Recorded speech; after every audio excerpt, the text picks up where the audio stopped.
See, you and I are selfish, so we raise our kids to be like you and I so that they'll reproduce a system that's benefiting us so that we can be benefited. See? We're grooming them into being that, so they have to groom otherwise. That script, they tell us, which is enforced through formal institutions as well as through social interaction, operates on multiple levels. The script of gender teaches the public not only what gender is, in some essential sense, setting up a binary between womanhood and manhood, setting up a binary, setting up. Somebody did it. It's not nature. It's not that men and women are different. Society set up a binary that gets reified into womanhood and manhood, to use the term from George Lukács, another Marxist analyst. But that some gendered ways of being are acceptable and others are not. That's queer theory. The script of gender teaches the public not only what gender is in some essential sense, but that some gendered ways of being are acceptable and others are not. In the USA, for example, many people learn that the most valued boy will be white, engage in rough and tumble play with other boys that will toughen him up and straighten him out, allowing him to mature into a man who wears a suit and tie, makes a lot of money, enters into a sexually monogamous marriage with a woman, buys a home, and has enough but not too many children. In other words, a script that may begin with gender shapes how individuals are taught to understand their expected roles in society in ways that extend far beyond gender alone. See, we're grooming little boys to believe that the most valued boy, the person you aspire to be, is white. First thing they say. They engage in rough and tumble play with other boys to toughen him up and straighten him out so he won't be gay. Allow him to mature into a man who wears a suit and a tie instead of, sweatpants or rainbow pants or drag. Makes a lot of money. Oh no.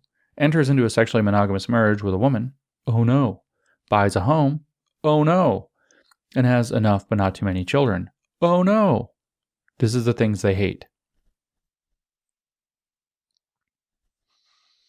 Almost no one can fully conform to the script of gender all the time. It's so hard. Despite their efforts, public institutions and other producers of gendered borders cannot comprehensively account for the complexity of human existence.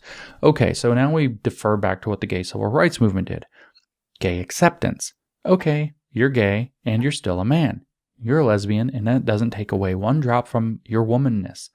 That was actually the message. You're fully human, you're fully a man, or you're fully a woman in who you are. Being attracted to another man doesn't make you less of a man, it makes you a gay man, and you can explore your masculinity in that sense.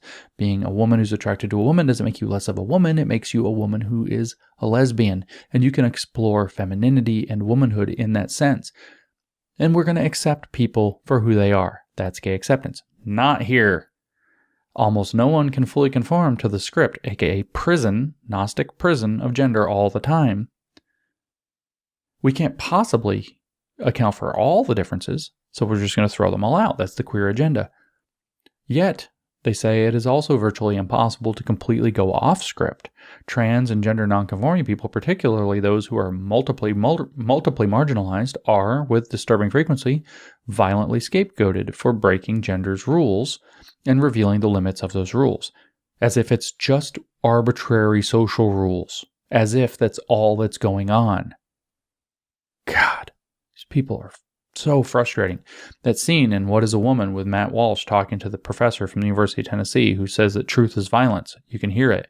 The one that's like the other professor, was she like a dean of the medical school at Brown or something? It's like, do chickens cry?